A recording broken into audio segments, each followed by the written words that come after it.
नमस्कार। कड़ी से कड़ी जुड़ गई और कहानी पूरी हो गई। जी हाँ, कड़ी से कड़ी जुड़ गई और कहानी पूरी हो गई के तहत आज मैं फिर आप सबों के लिए एक अच्छी सी और छोटी सी कहानी लेकर आई हूँ। इस कहानी को हमारे साहित्य सुमन मंच के विशिष्ट महिला रचनाकारों ने अपनी अपनी सोच के आधार पर सामूहिक रूप से लिखा है। तो फिर चलिए मैं कहानी शुरू करती हूँ। कहानी का नाम है मर्यादित होली। किसले आज फिर से उदास है। उसे रागिनी की याद आ रही है। उसने सोचा ही नहीं था कि छोटी सी बात इतनी बढ़ जाएगी कि रागिनी दोनों बच्चों को लेकर अपने चाचा जी के पास पूना चली जाएगी। बच्चों के बिना उसे आज नींद नहीं आ रही थी। किसले को पिछले साल की होली याद आ गई। कितने सुहाने थे वो दिन। पूरा परिवार साथ था। सुबह से तरह तरह के पकवान बन रहे थे। रागिनी कितनी खुश थी। उस दिन रंग और गुलाल से सराबोर उसका चेहरा कितना दमक रहा था। वैसे तो देवर भाभी का रिश्ता सभ्यता और शालीनता का होता है, पर कुछ लोग उसे हंसी मजाक में मर्यादा से बाहर कर देते हैं।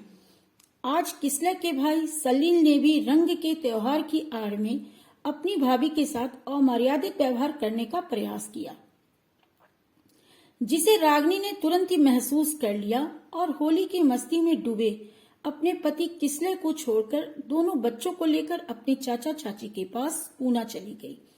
किसले को आज भी जो छोटी सी बात लग रही थी वह रागिनी के लिए बहुत बड़ी बात थी। इस एक साल में वह पत्नी और बच्चों से मिलने भी गया और उन्हें घर वापस लाने की पूरी कोशिश भी किया, किंतु रागिनी ने आने से मना कर दिया। इधर सलील यानी कि रागिनी के देवर को ये बात समझ में नहीं आ रही थी कि जिस भाभी को वह माँ के समान समझता था उसके साथ उसने अमर्यादित व्यवहार कैसे किया।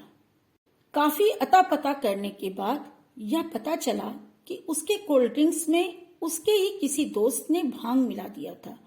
चूंकि सलील को कभी कोई नशा करने की आदत नहीं थी, इसलिए उसे नशा कुछ ज्यादा हो गया और दोस्तों के उकसाने पर वो होली की मस्ती में भाभी के संग कुछ अमर्यादित व्यवहार कर बैठा। उसने भाभी से माफी मांगनी चाहिए, लेकिन बात बहुत आगे बढ़ चुकी थी। रागिनी बिना किसी की बात सुने घर छोड़कर चली गई। किसले समझ ही नहीं पा रहा था कि अब वह क्या करे, किंतु सलील को समझ में आ गया था कि उसे इस बार होली में अपनी भाभी को कैसे घर लाना है।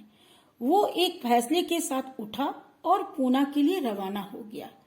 रागिनी के आगे उसने सिर्फ एक ही शब्द कहा। वो आज अपनी भाभी को नहीं बल्कि अपनी भाभी माँ को घर वापस ले जाने को आया है।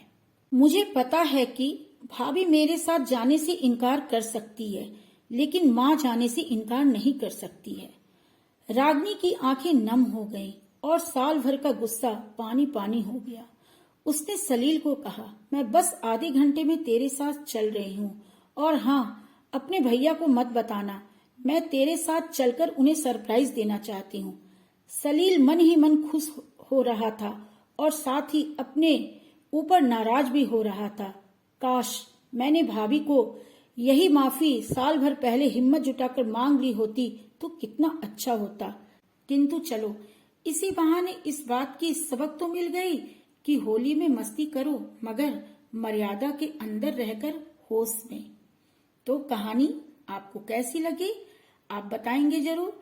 और मेरा ख्याल है कि हमारी सभी महिला रचनाकारों ने जो ये सामूहिक लेखन के तहत कहानी लिखी है, ये काफी अच्छी कहानी है।